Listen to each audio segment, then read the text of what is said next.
Hello everybody, welcome into the Seasonal Tarot. My name is Kathy. Welcome back if you're returning and welcome in if you're new. We're going to pull an oracle from Lost Oracle by Fiona Horn.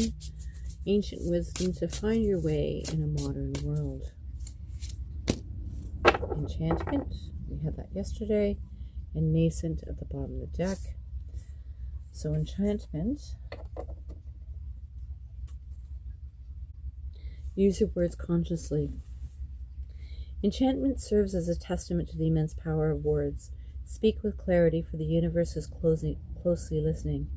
As you use your words carefully and consciously, support your efforts by surrounding yourself with sounds and visions that become your mantras, positive affirmations that echo the reality that you wish to create.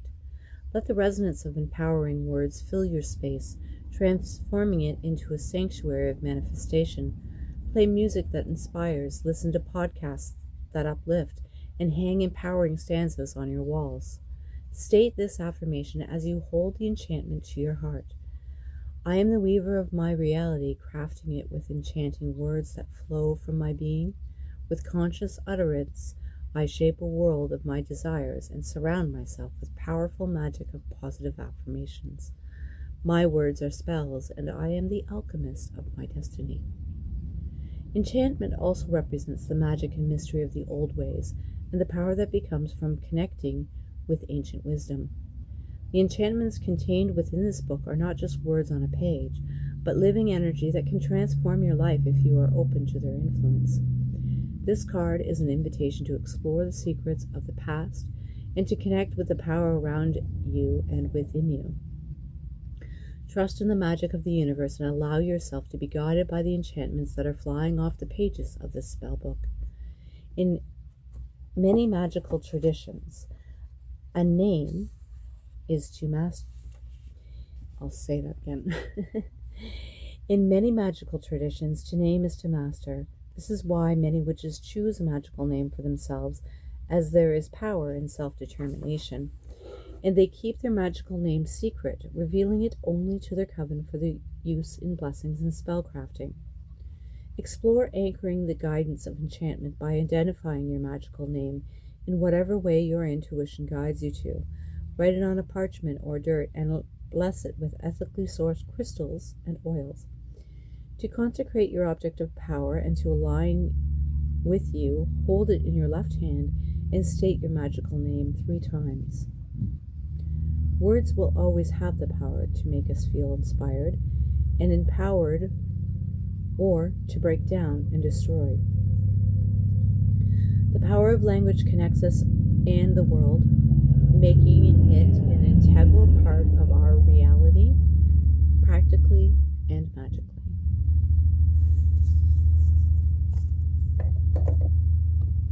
Nice. Okay, I'm being called to the Dragon Tarot.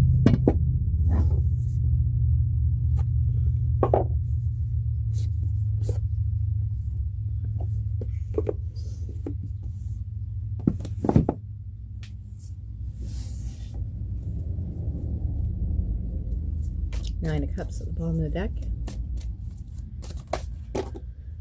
Wow, that was a lot. Let's just take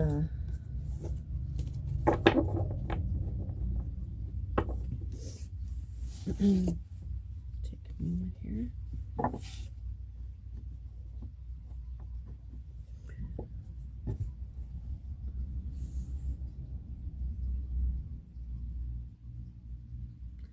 Tell us what the oracle's message of enchantment. What further can we know about this for the collective today? Spirit, through me, to those watching. Ace of Pentacles, a seed, a magical seed, an uplifting magical seed, one that brings power for good to carry you through. What more about enchantment, this book of spells, this day that the collective needs to know? What about the Ace of Pentacles? Is there anything else that we can know?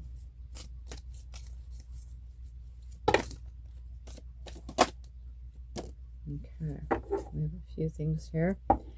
Ace of Cups is at the bottom of the deck. I'm being told to take it. King of Pentacles is also here. Six of Wands.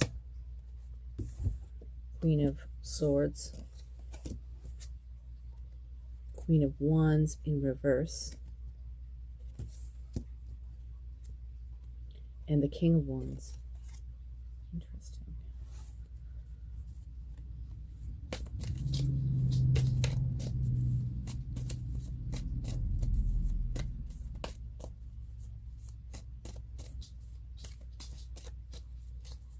There's a balanced blessing coming in, a message that is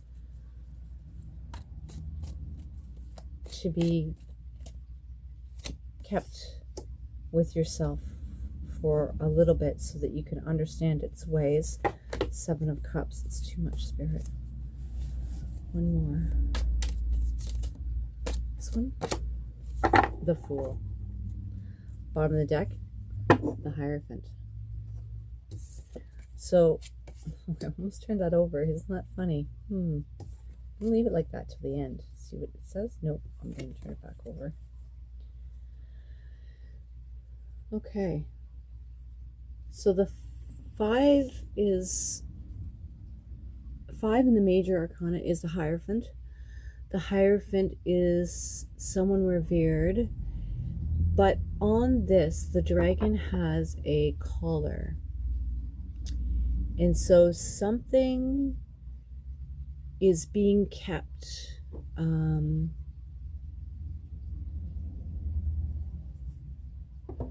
His smoke is just blown out. So I want to say that perhaps the power of the Hierophant has been misguided. And so there's a cautionary tale about words and enchantment and power. I think that's what I'm seeing. Okay, let's see. So interesting, this is the same. No, it's not. Might be.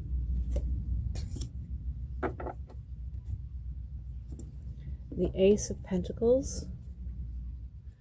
You can see that there is a sigil on the ground, the element of the earth, signifying the 5 elements: air, earth, water, fire, and ether.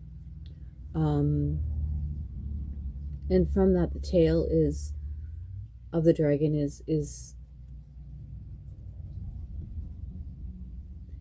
within the circle, but he's lifting off. So he's getting ready to take flight across the mountains. So he's using his power, his magic. He's aware of it. And he is bringing good fortune. The King of Pentacles has the dragon at his feet, and he holds the sigil in his hand. He is valuing the material world, and in this I'm getting he's specifically valuing the monetary world, meaning money. The dragon is guarding the king with his money. Six of Wands is a new path. It's a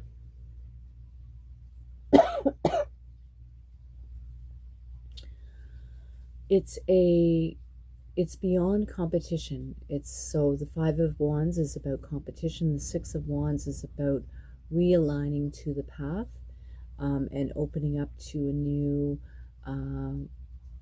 new perspective, a new land, a new way of thinking things, a new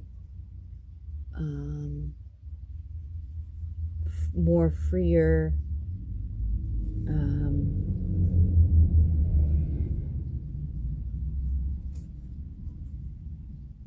a more harnessed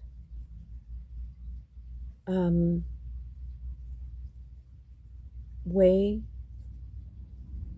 to use power, I'm getting that it's less grandiose, it's less negative, and it's much more fruitful, and it takes so much less energy to do it. I'm getting this from this card. There's something about that. There's something about using magic in the old way. These are medieval typical type cards, dragons, lore, myths. So it's times of old, and it's almost like the dragon was taken from it was exploited from its land, from its cave, from its place of security, sense of home, its place in the world, and was removed or tricked to remove itself from there. And it was used for the power of this man, the King of Pentacles. And I don't even think it's a king. It could be an individual who's watching this. It could be somebody that you know. It could be somebody in the collective. But there's a lesson here about harnessing power and words and materials and only using it for yourself. There is a much more balanced approach to take, a much more potent, powerful, whereby negativity isn't fed, security is grown. That's what the Hierophant's about. This is a penalization from this activity here.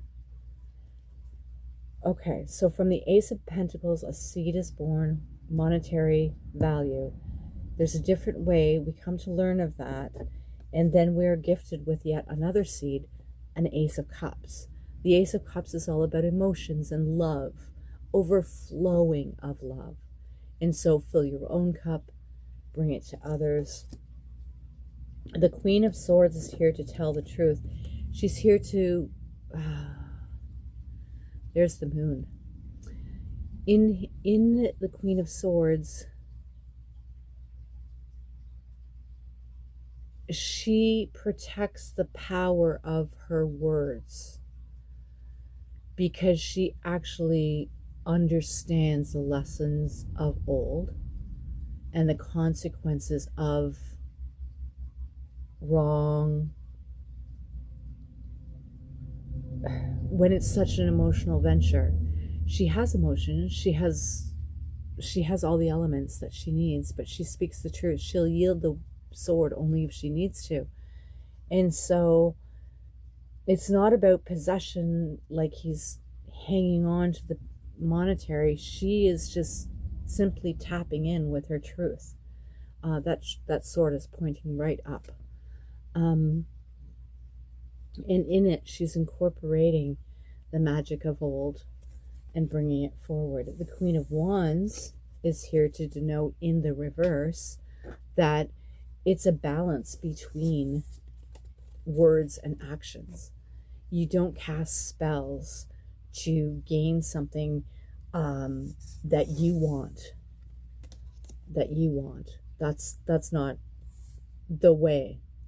If you want to bring love into your life, if you want to, for whatever reason, cast a spell, it has to be for a greater purpose.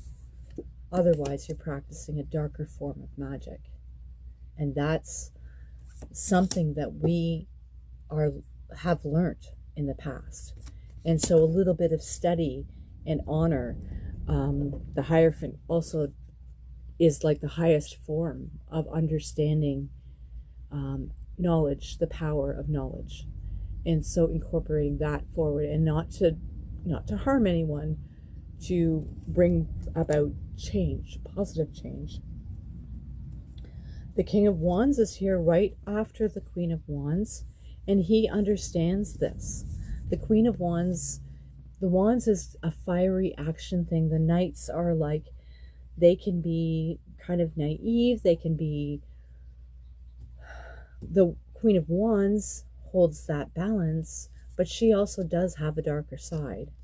And so if it isn't kept in check by the king, and by the king is a masculine and feminine.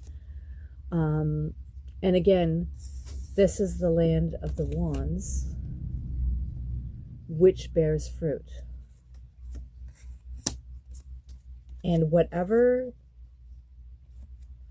incantations, whatever symbologies, you need to understand what lies beneath that symbol. Where did it originate from? It wasn't just thought up. There is a purpose for it.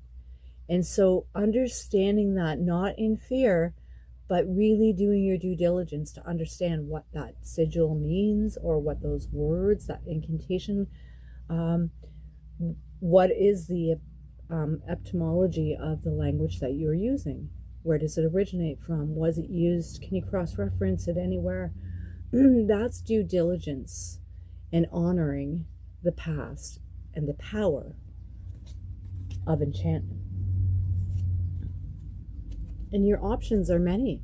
You have lots of different options to improve if you want to embark on magic. And part of the joy is not the destination. It's about exploring each of those cups and seeing what they have to offer. And then from that, you can manifest by working, by traveling, by walking, by carrying that vessel with you. And just knowing it is enough. And then you can embark on a new journey, much lighter, smaller bag, but your bag is the shape of a heart. So you understand the value of love as opposed to the weight of monetary value.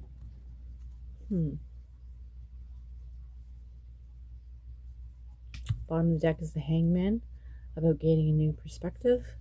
What's below that? The Chariot. The difference between light and dark, the travel, the movement, the balance, the control. He is equally controlling both the light and the dark.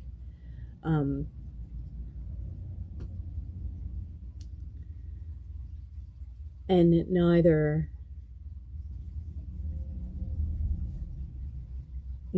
is attacking the other.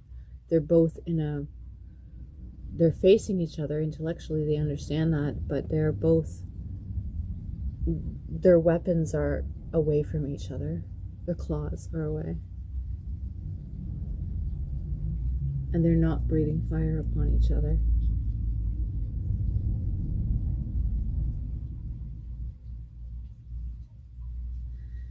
And he's traveling the entire road, the width of the road. He is now taking up space and moving much quicker, moving forward, because he understands the lessons of the past, the balance. He can harness the future. The Queen of Cups. She is here looking like the Strength Cup. And she understands her value and her worth that's in that cup. And she's being careful not to let it spill, because she knows that she's in a messy predicament when she's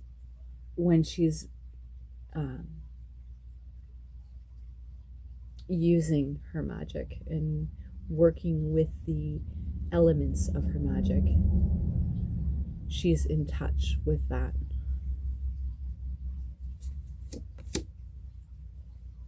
Otherwise, you can bring down a house or anything else, masculine or feminine. But until you can harness the power within this card, the meaning, the magic, the lessons, the knowledge, the experience, to withstand the truth.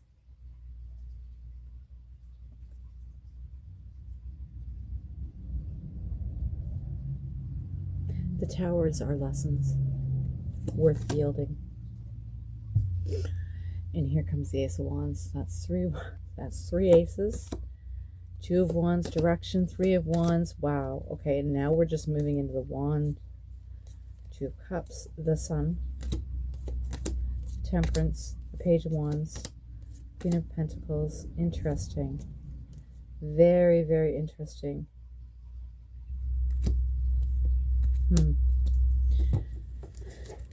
Okay.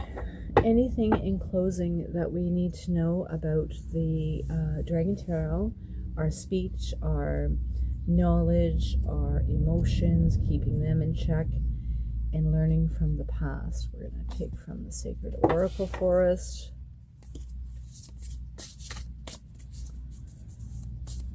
Is there anything that we can use to wrap things up here, Spirit? One message about enchantment. The messages from the lore. The lessons shined. Okay. Wild Rose Fairy Love. Raven Spirit, bottom of the deck. Truth.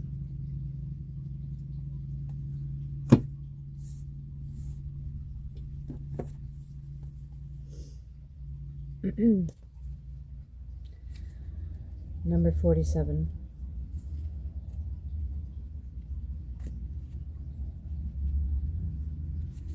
And then we'll close with Raven Spirit Truth. 47 turns out to be 11, which is a cluster number. The scent of wild rose is heady. The perfume fragrance swirls around you and flows directly into your heart. With each inhalation, your heart opens even wider and deeper. The soft pink color of the petals contrasts with the dark, shiny leaves. Fluttering among the blossoms is a kaleidoscope of butterflies. Magic is in the air. Love is all around you. Open your heart to receive. All of life's experiences are a splendid part of a spiritual evolution toward the realization that we are all love. You don't have to look for it outside of yourself. You have it within you. In the matters of romance, there is a healing right now. You are a sacred vessel for love to flow through you, to others, and to the universe. Healing has occurred. Healing is occurring. Healing will occur. Your angels, guides, spiritual guardians, and allies adore and cherish you. If you could only see yourself the way those in spirit see you, you would know how profoundly and deeply loved, cherished, and adored you are. Be open to allowing the Creator to solve your challenges in wondrous ways. Trust that everything is unfolding graciously and perfectly in your life. The opposite of fear is love. Allow fear to dissolve as love expands. The spirit of the wild rose says, you are more cherished than you possibly know. Open your heart to receive. Love is on its way. You are an eternal vessel for love to flow through. You are enough, just as you are. Don't look for love outside of yourself. If you want love, or you want to share in a cup of love with someone else, don't give your power away. Let go and trust that you are enough. That is the lesson to learn first. And in doing that, you will create space for abundance of love in your life. You have it all right inside of you. I want to read the Raven Spirit, Truth. She's at the bottom of the deck. She is overarching this reading, so with the enchantment beginning and the Raven Spirit ending, I think it's fitting. Purification is right below the Raven Spirit. Awesome. Raven Spirit, Truth. As you look up, you see a raven peering at you from a branch. I know what my thumbnail is going to be. Oh gosh. As you look up, you see a raven peering at you from a branch. It feels like he's gazing straight into your soul. He swoops down and lands in your hand. Amazingly, he begins to talk, telling you the deeper truths of your life. He reminds you to focus on what is important and admonishes you to make choices in life that honor your truth. Stark honesty is called for at this time in your life. In ancient Greece, it was believed that ravens carried messages from the gods. And because of their acute vision, they were thought to be bringers of truth. The soul loves the truth. What is your truth regarding your life? Be honest with yourself and speak from your heart. Listen for what is sincere and honest in others. Step away from those who are cagey and duplicitous. I think I said that right. The hardest thing about living your truth is knowing exactly what that is. However, there is a place within you that always knows what is real and what isn't. Release situations and people with whom you find yourself less than honest. It can take time to discover what is true for you, but once you know, let go of anything in your life that isn't authentic. Miracles follow when you take time to be genuine. The raven is also considered to be the totem and protector of the Queen of Fairies. The raven of the spirit says, the soul loves the truth. Find your truth. Speak your truth. Live your truth. Be fearless in your journey. Follow your inner guidance. Let go of what is not authentic and sincere in your life. Be a shining example of truth for others. Wow. So going back to the surrenderness of it all. And I'm just going to show this beautiful card. Below that is sanctuary. Oh, it's crazy. This is pure spirit purification. Look at that. The light and the dark. Mystic Meadow Sanctuary. And underneath that, Fire Spirit. And underneath that, Wolf Family. Underneath that, Earth Spirit Stability. Okay, I'm going to stop right here because this is too much joy and generosity. And you know this when you look within and you take time to educate yourself. Take time to honor the journey that you're on. Take time to honor the vessel and the person that you are. You are enough. You are enough. And when you take time to do that,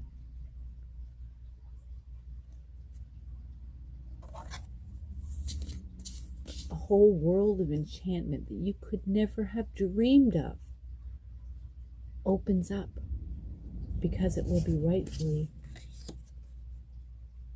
for you. Don't try to force it. Surrender.